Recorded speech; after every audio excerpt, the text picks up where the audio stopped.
In this video, I'm going to edit a photo from seemingly nothing into something, making something that looks really boring and bland and nothing into something super moody and super interesting. Right now, I'm also running my spring sale on my big Photoshop for landscape photographers post-processing course. But for this video, I'm staying in Camera Raw, and Camera Raw is the same as Lightroom. Lightroom is built on Camera Raw. Camera Raw is Photoshop's raw converter. So we are going to create something like this, and it's all coming from a photo that looked like this. Bland and boring. And let's just get started with making some masking.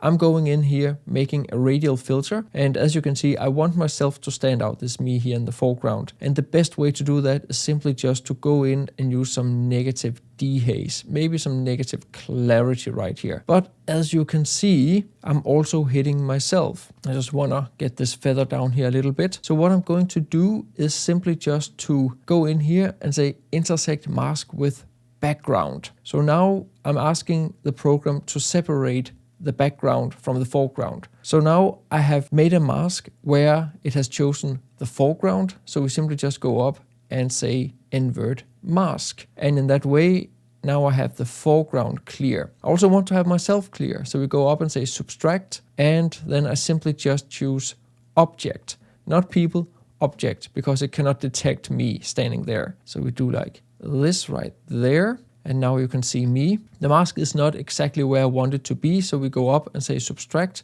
linear gradient, and simply just let the mountain peek out there above the fog.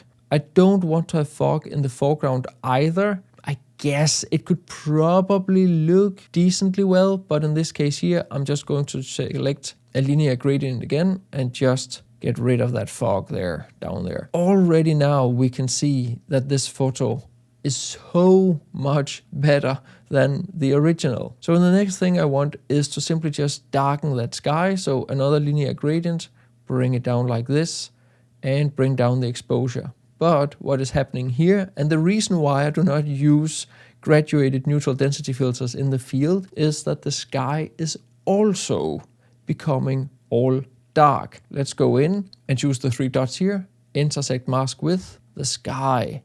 And in that way, it should select only the sky. And you can see up here on the mask, it has.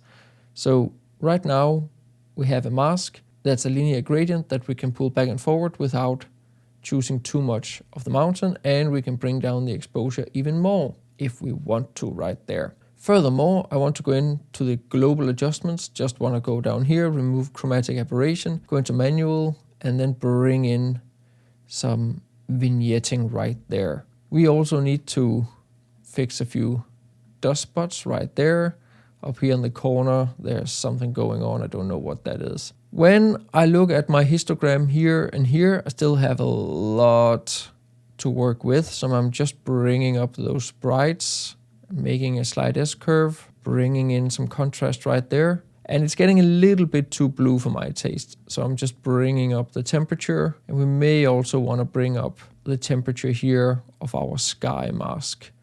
Just ever so slightly. Maybe make it even more dramatic. We could try and dehaze it a bit and bring up a bit of clarity right there. If we go back in to the mask here, let's see if we can bring in a little bit more fog. I think that looks good. I can also see that there's a little bit of whites. You can see the red overlay right here. It's still there.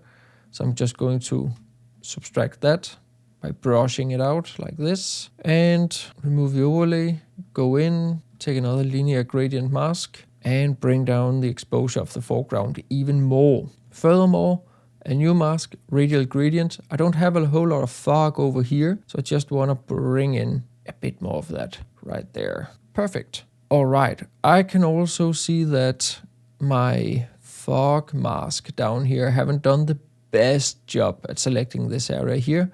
So I'm just going to add it in with a brush and just bring the flow here to 50 and the feather to 100%. And just bring it down and bring in a little bit more fog there. There we go. And I can actually also see that here between my legs, it's not as good. So let's just bring in here, add brush, just add it in there. And maybe a little bit more here around myself, just to get rid of these black dots there. There we go. And that's the thing with these masks. They are not always perfect in selecting what they're supposed to select. But again, we can always go in and refine our masks a little bit more, like maybe bring up the whites just so it just have a little bit more brightness to it. And from here, it's mainly just a question about just fixing some small things, such as I would personally put a radial gradient over the snow over here. It's maybe a little bit too bright. Up here in the corner, I can see that it's not really the same color as the rest of the sky, so I'm just going to bring that down a little bit with the white balance. So we went from something super duper boring into something that is much more moody, atmospheric, interesting, and dramatic. And if you want to learn much more about editing, right now I have my spring sale on my huge post-processing course, Photoshop for Landscape Photographers. In this course, I go way deeper into all the different techniques I use to edit my photos. 30 plus videos, 20 plus hours of learning, everything from working with luminosity masks, how to dodge and burn, how to clean up your photos properly, how to do focal length blending, how to do focus stacking, how to blend different layers, how to time blend, how to, in many cases, make something from nothing, and much more. There is a coupon code and a link to the course down in the description of this video. And if you enjoyed this video, you will definitely also enjoy the video on the screen right now, where I go out into the field and take a photo with much the same conditions and edit it in much the same way. Definitely check it out. It was a super popular video when I released it.